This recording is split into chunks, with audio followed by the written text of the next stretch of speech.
welcome everybody today, and thank you so much for joining us this afternoon or morning, depending wherever you are. My name is Astrid Aramay, and I'm a manager of studies with deepening community here at Tamarack Institute. And so today's session is on neighborhood-level engagement in emergency planning. Now, before we get into it, we're going to take a moment to do a long acknowledgement and a moment of gratitude. So we begin this community of practice by acknowledging that we are meeting on Indigenous land, and as settlers, this recognition of the contributions and historic importance of Indigenous peoples must be clearly and overtly connected to our collective commitment to make the promise and challenge of truth and reconciliation real in our communities. And as part of our commitment to Canada's truth and reconciliation process, we recognize the importance of land recognitions as one small way of honoring and demonstrating respect for the diverse histories and cultures of all Indigenous peoples. As for myself, today I'm joining you from traditional unceded, unsurrendered territory of Kanien'kehá:ka Nation. Tiohtià:ke, or Montreal, is historically known as a gathering place for many First Nations. And this acknowledgement and my ongoing learning about those who have lived on this land over the time is just one part of the journey. Now, as the technical considerations, don't worry, we are recording this session, and you will receive a full recording of the call, the slides, as well as any resources and links that we'll share along the way. If you want to join the conversation, you can use the chat box on the Zoom, and you can submit questions for us to discuss. And if you need any technical support, just feel free to use the chat panel to ask for technical support throughout the webinar. Okay. Now, what I'd like to do is, and what we've been doing recently in our communities of practice, is doing really more in-person check-ins. So instead of introducing yourself in the chat, we invite everyone to just to turn on their camera if they would like. And please share your name, your organization, where you're joining us from. So we just get to know each other a little bit better, who's in the space with us today and what brings you here. So I am going to pass it on to, as a first person to introduce themselves, to my colleague, Heather. And then Heather, you can then pass it on to the next person. So we'll just do a little roundtable. Hello, everybody. I'm so happy to be here today. And I am calling in from a little town called Burford in Ontario, between Brantford and Woodstock, if there's any Ontario folks. And I am the Associate Director for the Deepening Community Practice area and the tech support. So if you need any help today or any questions, feel free to send me a chat in the chat box. And the next person below me is Lynn S. Hi, I'm calling in from Vancouver, and I'm on the traditional unceded territories of the Coast Salish, Musqueam, Tsleil-Waututh, and Squamish peoples, and I'm very happy to be here. We're trying to launch a neighborhood project here in Vancouver as a cross-sectoral endeavor where we involve the businesses and nonprofits and social service agencies, municipal officials with seniors in planning. And so we have some challenges there. So I'm looking forward to this presentation. Thanks for joining, Lynn. Who would you like to pass it on to? I'll pass it on to Jessica Harris. Hi, I'm Jessica, and I'm in Toronto. I'm with the City of Toronto Office of Emergency Management.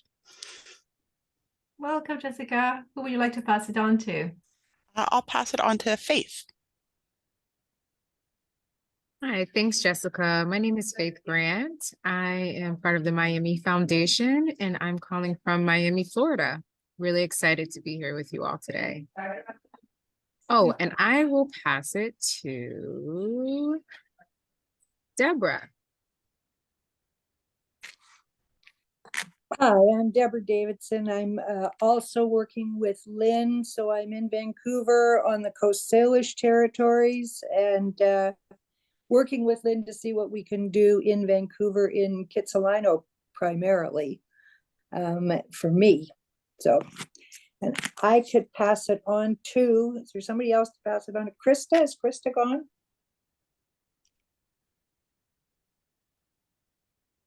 Hello. I'm here. I'm here. Sorry, just Okay. having trouble with my controls. So I'm in Calgary today, and this is the traditional meeting place and home of Treaty 7 people, the Siksika, Piikani, Kainai, and Tsuut'ina, and the Nakota First Nations, and homeland to the Métis. Just, really grateful for all the people and generations who have fought for this land, and despite the centuries of colonial exploitation that they have endured. I am a visitor here and a settler here, and I really hope that we continue to move forward in partnership with Indigenous communities in a spirit of reconciliation and collaboration and making things better. We've not done a good job. I work for Alberta Health Services, and I am a mental health promotion and illness prevention facilitator. And we do a lot of emergency and disaster preparedness work here. And so I'm really excited to be here. Thank you Amazing, for this Krista. opportunity. Thanks for joining, Krista. So amazing to have you. Who would you like to pass it on to, Krista? Oh, I'm sorry. I just need to see the participants. After me, I'm sorry. Oh, how about Kim Brundit? Thanks, Krista. My name is Kim. I am with Dementia Network Calgary, also in Calgary, and working on a project with Krista, and looking at this through a lens of older adults who are caregivers for people living with dementia. And I will pass it on to Jill. Hi, everybody. I'm Jill McDowell. I'm a health promotion specialist with the City of Toronto's Poverty Reduction Strategy Office, and very interested in this webinar. As we know, food insecurity became really exacerbated during the pandemic and the emergency. So this is an area of interest for us, for sure, within the Poverty Reduction Strategy Office. So nice to see everybody. And I think I'll pass it to, is it Jiri?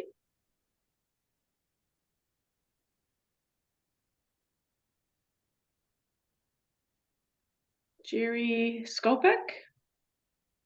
Are you there? Okay, maybe we'll pass it to, I think, Grace. Grace, have you gone yet?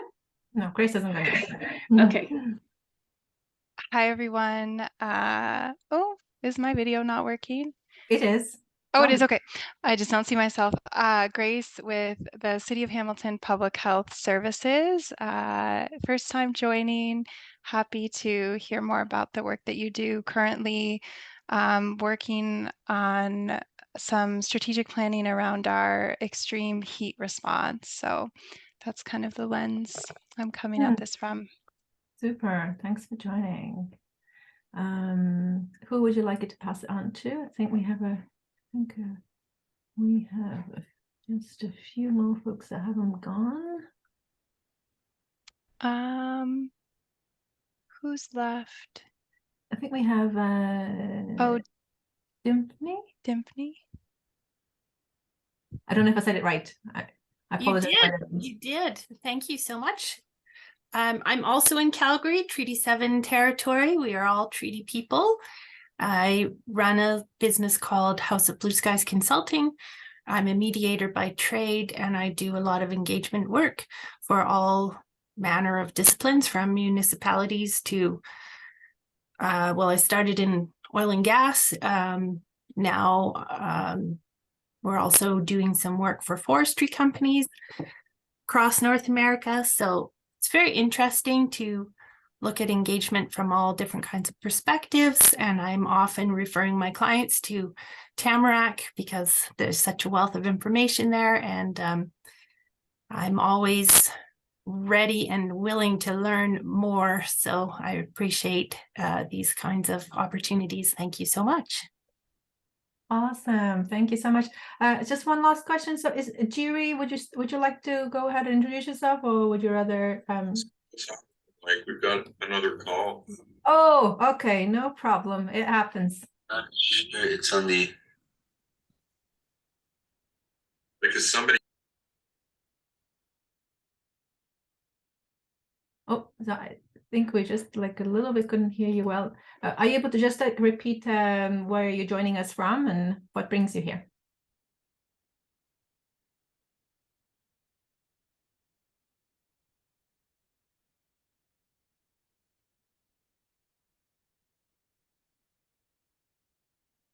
I don't know, maybe if you have difficulties with internet, feel free also if you would like to pop it into chat if that works better.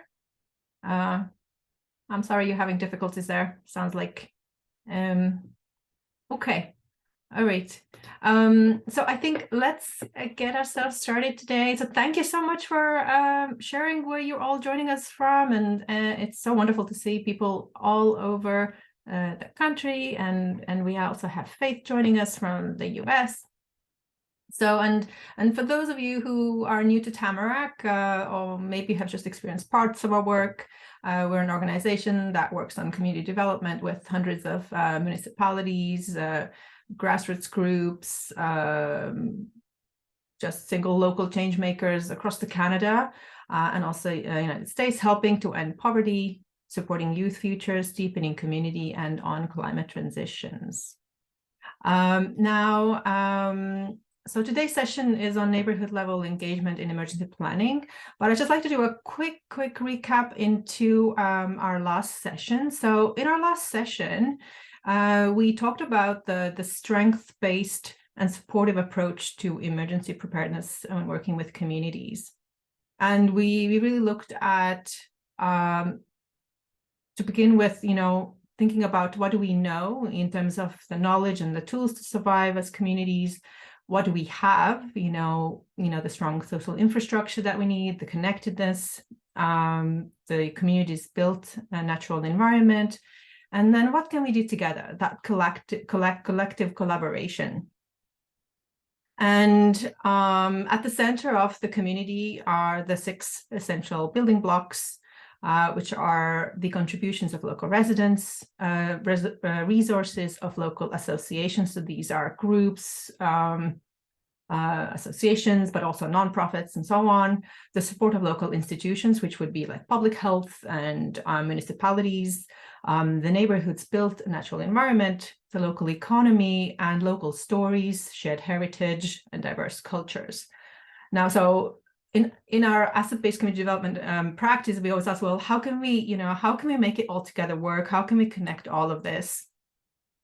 So the process that we follow is that we do discovering, we do connecting, and we do mobilizing. And then we touched on what are the kinds of activities that we would do to help this happen. So this was in last session. If you missed last session, we sent out an email with the recording and the slides. If you are new to today's and you'd like to have that recording, just let me know by sending me an email and I can send you the information. And then what we also did, we dove into the, as I mentioned, the discovering the strengths and assets in the community and how to connect them, and touched on what needs to be done to mobilize them. And before we go into today's sort of topics, I want to touch a little bit on the mobilizing community. So in asset-based community development, really, we're talking about shifting away from this outside-in planning and sort of service delivery, kind of like this savior type of mentality. And as Cormac Russell says, it's about moving away from putting someone in charge, doing like needs assessments, and institutions leading the way. So in order to build trust and morale in communities, people need to be invited to participate and contribute to their communities. And it's really about shifting the neighborhood relationships with outside actors away from this wholesale distrust or dependence on institutions toward more mutual intent and useful alliances and working together. So that's what it's all about. So in today's session, we are going to be looking into how can we engage with the community. So in the context of emergency preparedness as the frame for this, but you can use this for any other kind of engagement as well. So it's very universal, so it's pretty good as a tool in that sense. And there's two tools today that I'd like to talk about for us to discover together. Maybe you have seen this already before, maybe not. So this is what today's session is about. One of them is called the Wheel of Engagement. And the other one is called Community Engagement Planning Canvas. So these are the two tools we're going to talk about today. And let me just, okay, perfect. So when we're doing community work and we are inviting people to participate in various activities or conversations, or when we're trying to mobilize them, whether it's for emergency preparedness or for community safety or for other causes or environmental or any other, we can sometimes actually forget to ask people how they want to be involved and how do they want to contribute. So by doing this exercise of creating, using the Wheel of Engagement is really, really helpful, especially in the beginning stages of any kind of sort of undertaking. So the Wheel Engagement is a really useful way to use in workshops, in focus groups, community consultation activities, and you can quickly and easily kind of allow people to input their own desired level of involvement, so if they can choose, and in the opportunities in the work that's happening moving forward. And it also helps to sort of avoid these assumptions, because we can assume that, hey, if we do an activity and everybody that comes that they want to be involved in the same way, actually people don't. Some people we want to be involved more deeper, others perhaps they just want to be informed. So and it's also useful to first kind of discuss when doing this activity what the goal or the priority is, whether that's for example our goal is to develop community emergency preparedness plan, for example. So when you're doing community gatherings or focus groups or workshops, so you would explain what the purpose is, or you could also have several broken down strategies, sort of, then that's what the idea here, what that means basically. And you can then kind of gauge people's desire. Well, I would like to be involved with this part, but not with this one so much, and so on. So you could have it either one or broken down in different levels. As you can see, it includes like rings to indicate increasing levels of involvement.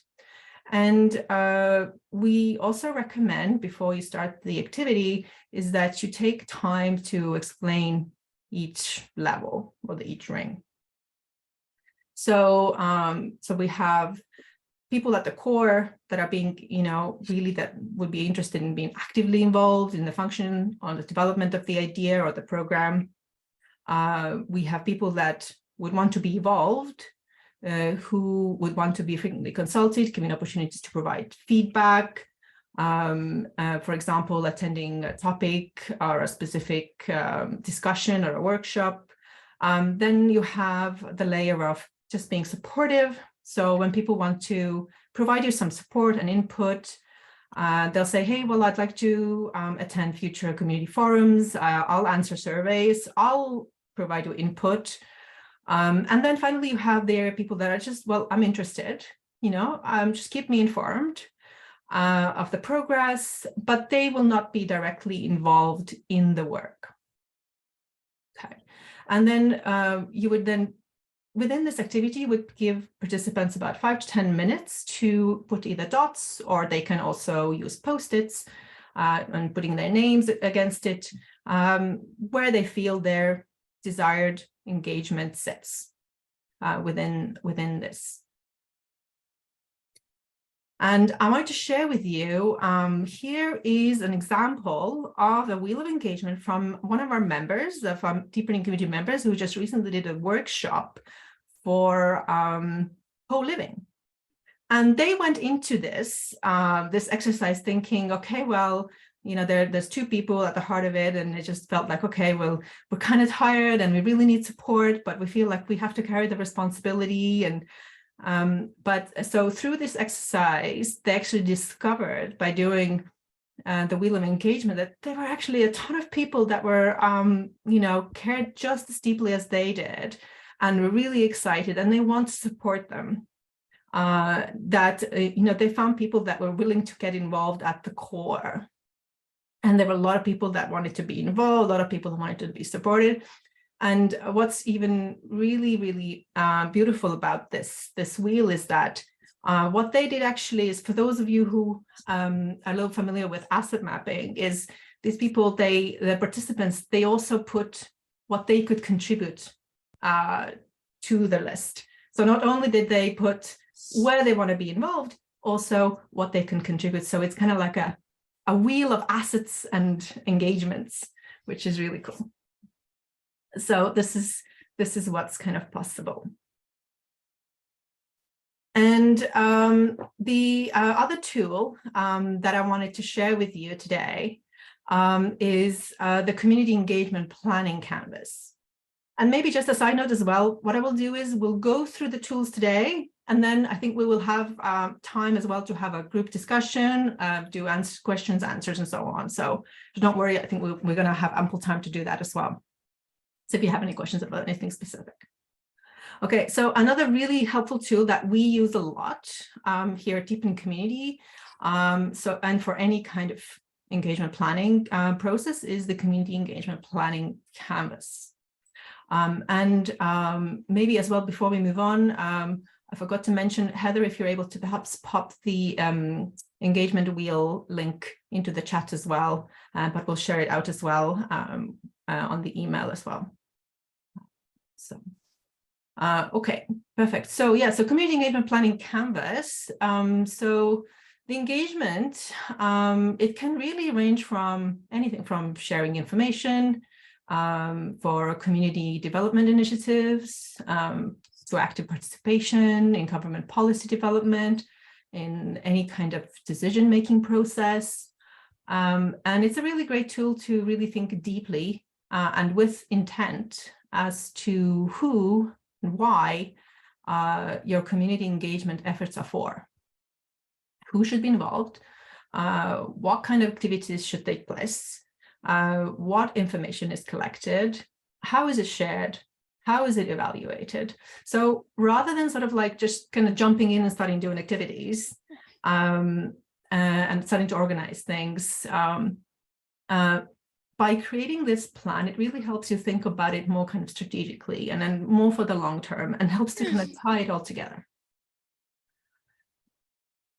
And then as you sort of start the community engagement planning process, so the first thing to think about is the why. Okay, so why are you engaging? Because people will also ask you, well, why are we doing this? What is this for? To what end? And so you need to think about, well, what are you hoping to achieve? What are you trying to learn? What would be the benefits for the community? Is it to inform decisions? Is it to build capacity? Is it to strengthen relationships? So, and we, within this, there's this really awesome tool called the Capire Engagement Triangle. So I think you saw on the previous slide, yeah, this is the triangle piece. So this is what we're talking about right now. This Capire Engagement Triangle, so this actually is then breaks it down into different kind of quadrants here. And so the exercise then to do within this is really to think about, so when you're thinking about your why, so what's the purpose? Is it to, so at the top here, so you have to inform decisions, further down here is to strengthen relationships or to build capacity. But then you also have these other quadrants here. If you want to do all three, then you would sort of land in the middle. But it helps you kind of choose, and the exercise really is for you as a group to map out where do you sit. You start off with you individually mapping it up, because you might also find that you might have differing understandings of why are we doing this. And this helps you also build consensus as a group, whether it's your roundtable or your working group or whoever is doing the planning together. So, you know, what is it that you're aiming for? So let's see if this works. Okay. Oh, hang on, maybe let's just keep back on here for a second. And then, and then the bottom line is to kind of agree on the goals. So if I just jump back here for a second, so you kind of like end up, so you have to find where your consensus lies, essentially.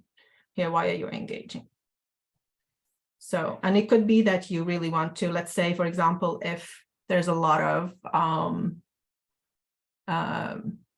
the relationships in the community are not very strong, there's perhaps lack of trust and so on, then strengthening relationships could be perhaps the bigger focus that you may want to do. So you might end up veering more in this direction, right? And building capacity is really all about empowering the knowledge and all of that. Informing decisions is more the kind of like the survey part. Okay, so let's go back into here. And we'll share the link to the CAPIRE engagement triangle as well in the chat. So the next part in the planning canvas process is to think about choosing the right level of engagement and tools based on the purpose and the goals that you have identified. So as I mentioned before, well, is it to inform? Well, here's what's happening. Is it to consult? You know, consulting is really, well, here are some options. What do you think? Okay. Or is it to involve? Well, here's a problem. What ideas do you have? Or is it to collaborate? You know, let's work together to find solutions. Or is it to empower? Well, you care about this issue and you're leading an initiative, and how can we support you? So it's quite different based on what you're trying to do. Now, what I wanted to share with you also, and this is also in the CAPIRE tool that we'll share in the chat soon. So depending on what you're trying to do, there's different tools that work. So as you can see here, based on what you're trying to do, is it to inform decisions, or based, let's say, if you're trying to strengthen relationships, if you're trying to do all three. So here are some of the options of what are the tools that you should be thinking about using. So when you think about our, you know, kind of typical tried and tested surveys, which is like the written surveys, they're really only good for informing decisions, because essentially we're putting out perhaps a line with three options, solutions that we have already thought about, or decisions that were in a way made. So we're not really giving people a choice because we have already predetermined what the answers are. So it's very much informative rather than involving people or getting their ideas. They don't get a chance to contribute and so on. So this is a really helpful tool to look at and really reflect and see, well, what are the different things that we can do, from one-on-one meetings to walking tours to focus groups to speaking out to doing pop-up events, doing things online, all kinds of things. So this is a really, really helpful way to look at that. And in our deepening community practice and in our asset-based community practice, some of the really practical and powerful ways to mobilize community for collaboration, involvement, and empowerment are conducting learning conversations, having community conversations. So the difference between the learning and the community is that learning conversations are more about, you listening, you're going out and listening. Community conversations is very much having a dialogue.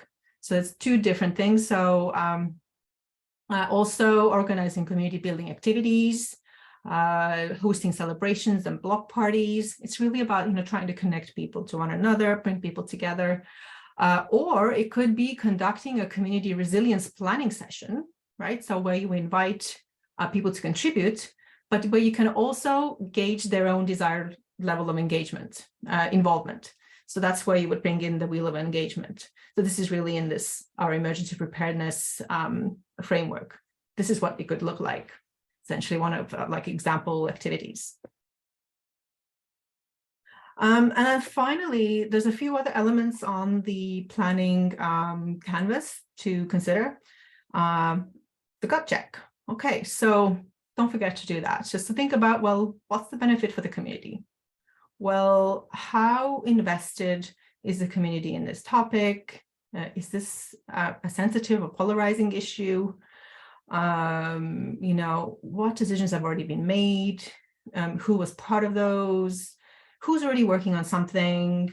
How are you making this inclusive and accessible?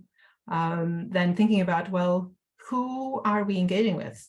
Is it the youth? Is it the organizations? Is it the community at large? Is it institutions, partners?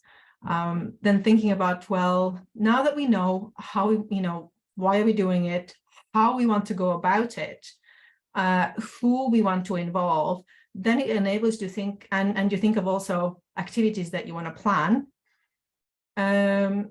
You can then figure out easily, well, what kind of resources do we need, and finally is like, well, how do we kind of evaluate this? Do we do some interviews, pre and post events? Do we have other ways of finding out how people participated and collaborated or contributed? The number of ideas came out, the number of people came, where do we keep the information, and so on. So those are the kind of like the remaining pieces of the plan. So let me go back to there. And I think that's the end of the two tools. So what I'd like to do now is I'd actually like to open up the floor and to see, and just for us to have, we've been doing this in our sessions recently, is to really open up the floor, get you guys to ask any questions, and share any thoughts around these two tools. So yeah, so whoever wants to go for it, feel free.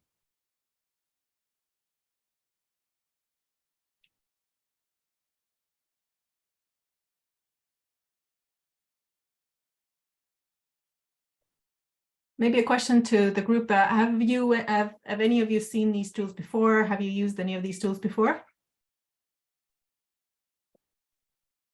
I hadn't seen the wheel of engagement, but I really like that, especially from a public health standpoint. I think that we often, we're mandated to do work. So I think within that, we forget to check in about level of interest and involvement, and kind of to give that autonomy to share a little bit more about how organizations or internal partners want to be involved.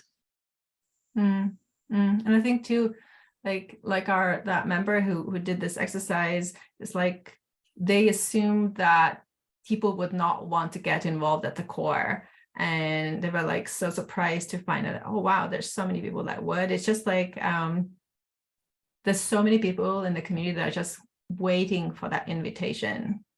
So I think that's just one of the things that we just like we just kind of don't think about it as such. But sometimes also we can go about it like in a way that we go straight off the bat asking people, well, what can you contribute, instead of saying, well, what can you contribute? Going straight to that, we perhaps first sort of start just saying, hey, would you like to be involved? So it's just kind of reframing that question differently, and then thinking, hey, you know, what are the things that you know, and what kind of things can you do? And oh wow, you know, you can do all these things. And when you combine that with the passion of, you know, what does a person love, you know, what has brought them to this, you know, whether it's because they love their community and they love their home, they want to protect it, whether it's, let's say we're talking about perhaps wildfires or any kinds of things, you know, it's that passion, it's that love for something, whether it's their community or any other thing, that's what makes people act upon things and get them involved. So yeah, yeah. Anybody else have any questions or thoughts? You want us? We can ask questions about the tool. Yeah. I'll pop in here then from Vancouver. We're volunteers, so working at the grassroots level, and we recently did a survey at an open house for agencies and nonprofits and groups which was a seniors fair. So members of the public came, but there were displays as you would expect at a fair.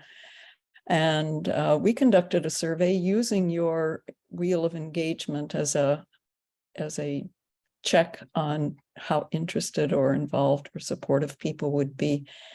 And emergency preparedness was one of 3 options. Over 75% said they were interested.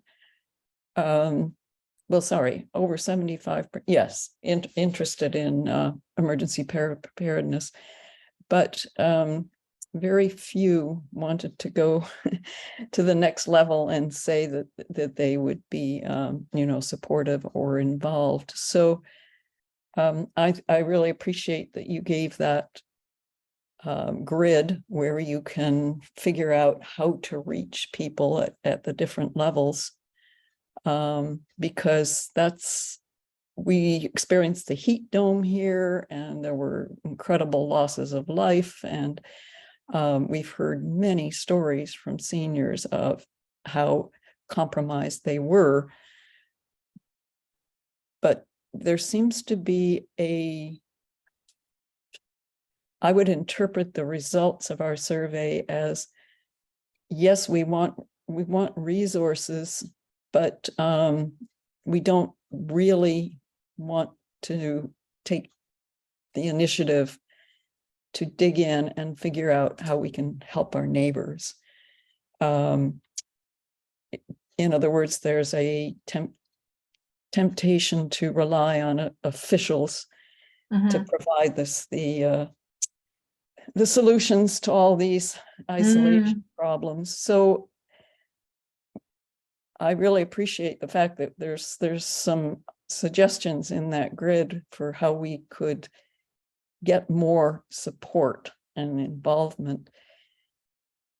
But I guess one question I have that I wanted answered today, and perhaps others can relate to this more than what I said before, is collecting data on individuals who are experiencing social isolation for whatever reasons and need help during emergencies, and then dealing with that personal information. We would love to have some guidelines on how you do that and what resources are necessary. We can imagine what resources are necessary to deal with that kind of personal data, but actually getting the funding and the expertise to do that is really, really challenging from our point of view as a grassroots organization. Could you suggest where we can find guidelines for handling personal data so that we can get to those compromised individuals when necessary? We actually have, I so appreciate everything that you just shared. we have a session planned later this year around data governance, you know, because as you said, there is, you know, we can end up holding a lot of information about people, also, you know, about the vulnerabilities, and you know, today's world, it's, you know, with all the different scams and all kinds of things happening, I think, like, and I know that seniors are feeling especially vulnerable. So we are, so we're looking actually to do a session on that, but I'm going to see if there's something else that I can dig out for you, that I could share by email separately. But yeah, we have actually a session planned on that specifically. Maybe another thought that came to my mind when you're talking about, you know, funding, and, you know, it can feel quite, you know, overwhelming, like, you know, there's a lot to do, right? And then thinking, well, but what can you do as perhaps neighborhoods, or even at block level, of, you know, neighbors looking out for neighbors, is perhaps use, we have what we in our asset-based community development approach, we have an approach or a program that we call, it's called Block Connector Program. Yes. And what it means, so if you're okay, so you're already familiar with that. So essentially, in every neighborhood, pretty much in every neighborhood, there's always somebody. There's somebody that is kind of knows everybody, that naturally connects well with, you know, connects with others, is the person to call the city if there is, let's say, a tree that's fallen, or something is, you know, I don't know, a street sign is down, or whatever it might be, or and they're just like natural connectors, kind of looking out for the people, and you know, they you know, they're just natural relationship and bridge builders. So what you could do is, using the block connector approach, is already at a very small scale, let's say at block level, neighbors could coordinate between them to get to know already, well, who lives where, what do they have? Okay, well, this person has an air conditioner, this person does not. This person has access to maybe, let's say in a rural community, well, this person has a fresh water well, this person does not. This person has snow cleaning machine, this person has perhaps a car. Maybe there's a person also in that block who knows how to do CPR. But it's like you have to do that discovery of those skills and assets and then getting to know your neighbors.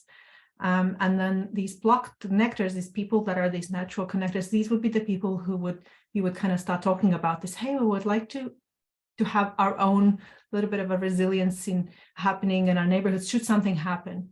So that's one way of being able to get to know already who is in your neighborhood, who may need what.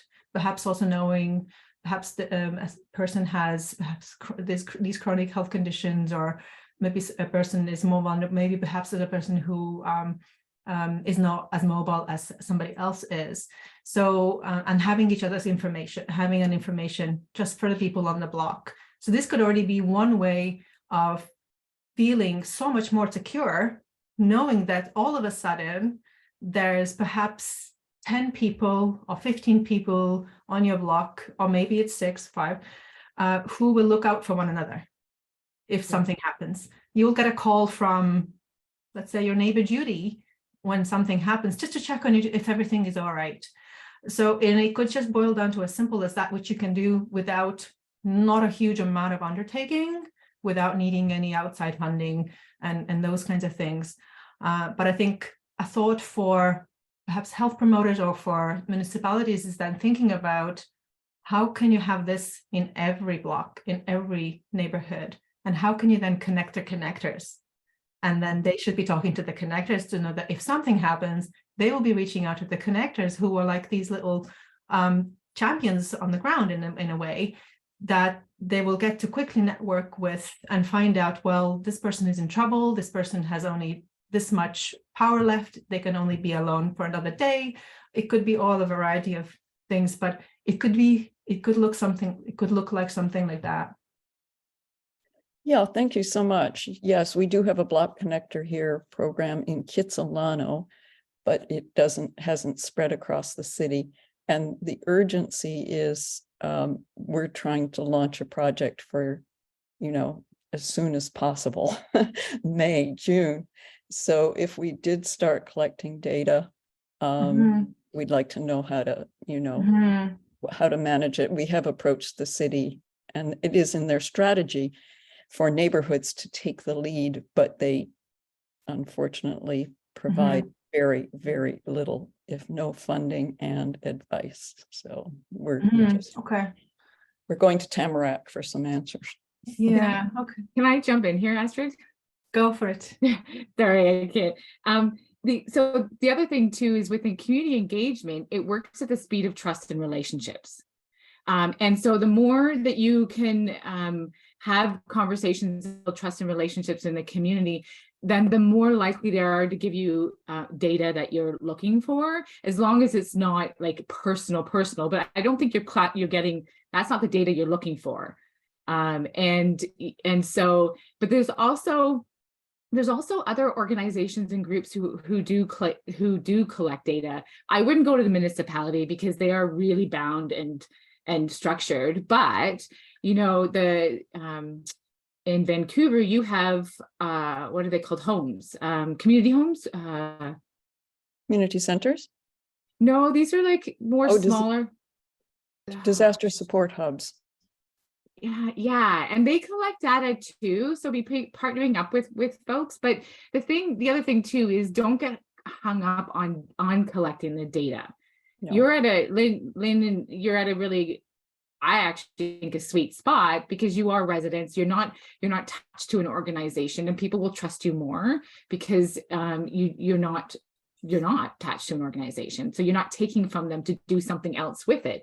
Your heart is there, your relationships and your trust is there to be able to collect the data. And keeping it simple as an Excel spreadsheet, and you list names and you list the resources that Astrid talked about. You're able to sort and connect, which then leads back to your survey. A survey all on its own, it's not worth doing. Yeah. So you do a survey and you do listening conversations. So the survey is actually going to get you the topics and the conversations to have in your, the topics and the questions for your conversations. And I say listening conversations because so those 75, they're interested. Then I would be saying, okay, here are some things. What are you interested in? And what more about that? And what is your hope for that? And then once you start doing that, they're going to start going from here down and in closer to that core. Because what it says to me is they're just not ready. You need to do a bit more awareness. You need to do a bit more digging and diving into the what, because we're busy folks. And is it going to be that I have to give 20 hours of my time a month? Or is it just me making a phone call? Thank you so much. Yeah, you're quite right. And we'll work with our block connector here in Kitsilano and move forward on that with those conversations. That's great. Thanks so much. Yeah. And the other part I want is I love the stakeholder wheel. Love it, love it, love it. I have been using it for 15 years. And it's a great tool to help you to see where people are at, but it's also an evaluation tool. Because when I do it the first time, a year or so into the program, we do it again, and we see if those people that were out here have moved into the core. So it kind of helps you guide that people are, yes, the interest is there, but it also gives an opportunity for people to not just fully leave, but gives them an opportunity to say, you know what, I've been on the core for a year. I'd like to just move out to the interested for now, or my mandate has changed. So it's an opportunity to keep people within the scope of the project versus I just disappear. So we did it every year as a means of evaluating our core group and evaluating the project. So it could be a great evaluation tool too. I love it though. I do it everywhere. I call it your ticket to join the amazingness that's happening in our communities. Don't miss out. Get your name on there. Right.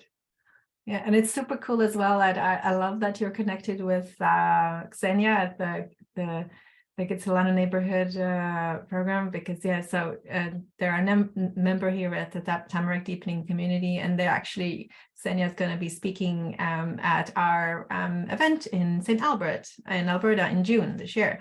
And we did recently a fireside chat with her, so we can share the link to that as well. With the results, I don't have that to hand right now, but since it came up, all the stuff, the awesome stuff that she's done, so I'm super happy to hear that you're connected already as well. Did anybody else have maybe some questions or things that you wanted to ask in the space and put out there? Oh, I saw a hand. Jessica. I just wanted to say that I find the Kapir triangle really interesting, partly as someone who works inside the municipality and in an emergency management context, in actually understanding some of the dynamics within my own team around how we have tried to plan doing a community engagement, because it's emergency management as a professional field is funny, because you get people coming from a kind of paramilitary first responder type background, and then you have people coming from a social services health system, community building type background. And looking at this, it's clear to me we need to have more conversations internally about what part of the triangle we are in with our various efforts. Because looking at this, I see that as someone coming out of the health system, I lean heavily towards the sort of 7, 8, 9 corner of you build relationships because you don't know what you need until you need it. But then when you need it, you know who's got it. Beautifully said. Yeah. Whereas some of my other more first responder colleagues are much more a sort of 1, 2, 4 end of things, which is they're there to get something done, right? They're there to make a decision. What do you got? Okay, go use that. This is what we're going to do. Bye. So, and there's value to both of those, right? Yeah, different situations call for different things. Yeah, but I think, I think for us in kind of improving where we stand on community engagement, I think this sort of tool that helps us think through the why ahead of time is going to be really useful. Awesome. Oh, I'm glad. A great exercise to do with this tool, and also the engagement one, is give everybody a dot and just say where do you think this program fits in here? And then you can see that people, you hope that they all put the dot on the same one, because then you're going in the same direction. But it also helps you to see, oh wow, we need to spend a little bit more time on the what we're aiming for. And same with the community engagement. Where are we spending more of our efforts? If it's down into the more tokenistic end of the engagement spectrum, then you can say, is that where we want to be? No, we wanted to be up here in more of the empowerment part. And so those, just doing dots is a great way to get everybody on the same page. Awesome. Anyone else? We have a few more minutes. Anybody else wanted to maybe ask a question or? Yeah, because we have a special, because we have Heather with us today, and Heather does a lot of facilitating a workshop. So we have extra pair of expertise and hands here today. So use the opportunity.